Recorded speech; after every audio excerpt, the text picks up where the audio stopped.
നമസ്കാരം. പൂക്കോട് വെറ്ററിനറി കോളേജിലെ വിദ്യാർത്ഥിയായിരുന്ന സിദ്ധാർത്ഥ് കൊല്ലപ്പെട്ടിട്ട് SFIയുടെ ഗുണ്ടകളാൽ കൊല്ലപ്പെട്ടിട്ട് ദിവസങ്ങൾ കഴിഞ്ഞു.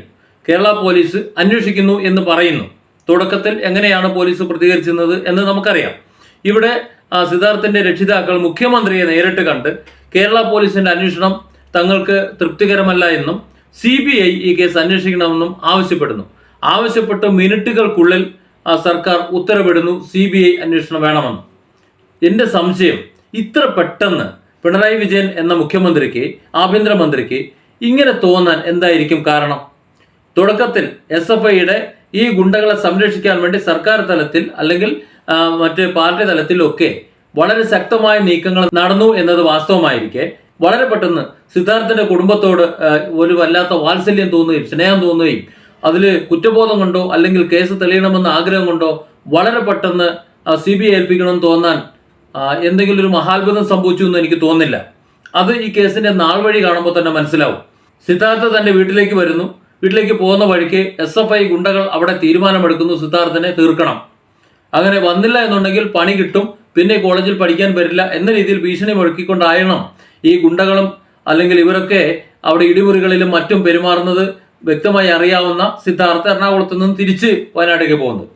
എന്തെങ്കിലും ചെറുതായിട്ട് വാങ്ങിക്കെട്ടി തൽക്കാലം ഉള്ളത് കൊണ്ട് സാഹചര്യം അടയാം, തനിക്ക് വീണ്ടും അവിടെ പഠനം പൂർത്തിയാക്കേണ്ടതാണ്, 2 തന്നാലും വേണ്ടില്ല, കൊള്ളാം എന്ന ഒരു തയ്യാറെടുപ്പോടുകൂടിയാണ് സിദ്ധാർത്ഥ് അവിടെ എത്തുന്നതെന്ന് വേണം മനസ്സിലാക്കാൻ. എന്നാൽ പിന്നീട് അങ്ങോട്ട് നടന്നത് ക്രൂരമർദ്ദനങ്ങളുടെ കഥയാണ്. ആ കഥകൾക്ക് അവസാനം സിദ്ധാർത്ഥ് കൊല്ലപ്പെടുന്നു.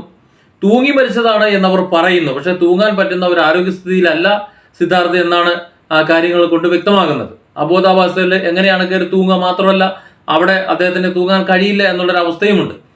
മാത്രമല്ല അത്രത്തോളം ക്രൂരമായി മർദ്ദിച്ചപ്പോൾ ആ മർദ്ദനത്തിന്റെ ബോധം പോയപ്പോൾ മരണപ്പെട്ടു എന്ന് മനസ്സിലാക്കിക്കൊണ്ട് ശ്വാസം മുട്ടി മരിച്ചു എന്ന് ബോധ്യപ്പെടാൻ കെട്ടിത്തൂക്കിയതോ ഇനി അതല്ലെങ്കിൽ കഴുത്ത് മുറുക്കിയതോ ആകാം. തൂക്കി അല്ലെങ്കിൽ തൂങ്ങി എന്നൊക്കെ പറയുന്നത് തെളിവൊന്നുമില്ല. കാരണം ആ തെളിവുകൾ നശിപ്പിക്കപ്പെട്ടു.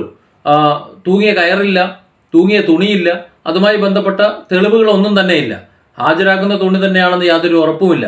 ഇവിടെ അഴിച്ചിറക്കിയതവർ, തെളിവ് നശിപ്പിച്ചവർ, ആശുപത്രിയിൽ കൊണ്ടുപോയതവർ, അതിനു മുമ്പ് വസ്ത്രം ധരിപ്പിച്ചതവർ, ഇതൊക്കെ അവർ തന്നെ ചെയ്തു.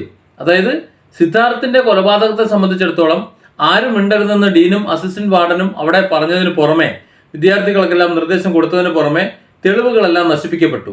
അതിനുശേഷം സിദ്ധാർത്ഥ് മരിച്ചതാണ്, ആത്മഹത്യ ചെയ്തതാണ്, അല്ലാതെ കൊലപാതകമല്ല, തികച്ചും ഒരു ആത്മഹത്യയാണ് എന്ന് പോലീസുകാർ പറഞ്ഞതായുള്ള വാർത്തയും നമ്മൾ വായിച്ചു.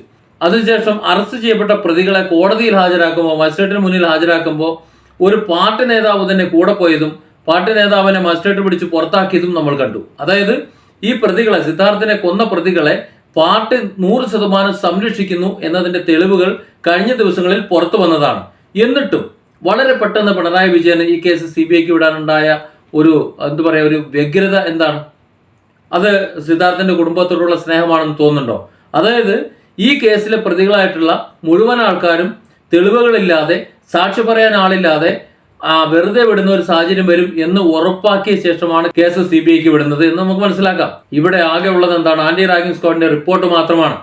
അവരുടെ റിപ്പോർട്ടിൽ വിശാലമായി അവർ മൊഴിയെടുത്ത് 18 പേർ കുറ്റക്കാരാണെന്ന് കണ്ടെത്തിയിട്ടുണ്ടെങ്കിലും അത് സ്ഥാപിച്ചെടുക്കാൻ വേണ്ടി മറ്റുള്ളവർ സാക്ഷി പറയേണ്ടതുണ്ട്.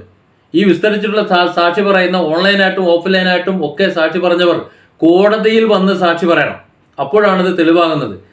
ഈ SFIയുടെ ഈ ഗുണ്ടായിസം നിലനിൽക്കുന്ന ഈ സാഹചര്യത്തിൽ ഏതെങ്കിലും വീട്ടുകാർ തങ്ങളുടെ മക്കളെ കൊലയ്ക്ക് കൊടുക്കുമെന്ന് നിങ്ങൾക്ക് തോന്നുന്നുണ്ടോ? അതായത് ഈ ഇടിമുറികളും ഈ ഗുണ്ടാ പരിപാടികളും SFI നിർത്തിയിട്ടില്ല. ഒരു കോളേജിലും SFIയെ നിരോധിച്ചിട്ടുമില്ല. അതുകൊണ്ട് തന്നെ SFIക്കെതിരെ അല്ലെങ്കിൽ ഈ കൊലയ്ക്കെതിരെ കോടതിയിൽ മൊഴി കൊടുത്തിട്ട് ഈ വിദ്യാർത്ഥികൾ ആ കോളേജിൽ പോയി പഠിക്കുമെന്ന് തോന്നുന്നുണ്ടോ? അത് പേടിച്ചിട്ട് സാക്ഷി പറയേണ്ട വിദ്യാർത്ഥികൾ ആരെങ്കിലും അവർ പഠിപ്പ് നിർത്തിയാലും രക്ഷിതാക്കൾ അത് സാക്ഷി പറയാനായിട്ട് പ്രോത്സാഹിപ്പിക്കുമെന്ന് തോന്നുന്നുണ്ടോ? ഇല്ല. അവരവരുടെ കുട്ടികളെ ജീവന് വില കൽപ്പിക്കുന്നുണ്ട് എന്നത് തന്നെയാണ് കാരണം. അതായത് SFI എന്ന കലാലയ രാഷ്ട്രീയം അത് അവസാനിപ്പിച്ച് SFIയെ നിരോധിച്ചിട്ടല്ലാതെ ഈ കേസ് വിജയിക്കുമെന്ന് കരുതണ്ട. ഇവിടെ മജിസ്ട്രേറ്റിന്റെ മുന്നിൽ പ്രതികളെ ഹാജരാക്കുന്ന സമയത്ത് പ്രതികൾക്കൊപ്പം പാർട്ടി നേതാവ് കൂടി പോയി എന്ന് പറയുമ്പോൾ ഒരുപക്ഷെ SFI നിരോധിച്ചു കഴിഞ്ഞാലും ഈ തങ്ങളുടെ പാർട്ടി പ്രവർത്തകരായിട്ടുള്ള വിദ്യാർത്ഥികളെ സംരക്ഷിക്കാൻ പാർട്ടി പ്രതിജ്ഞാബദ്ധമാണ്.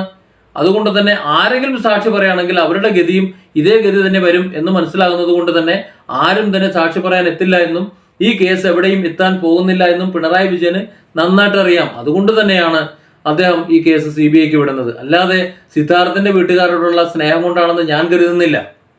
ഈ കേസ് തെളിയില്ല എന്നവർക്ക് നന്നായിട്ട് അറിയാം.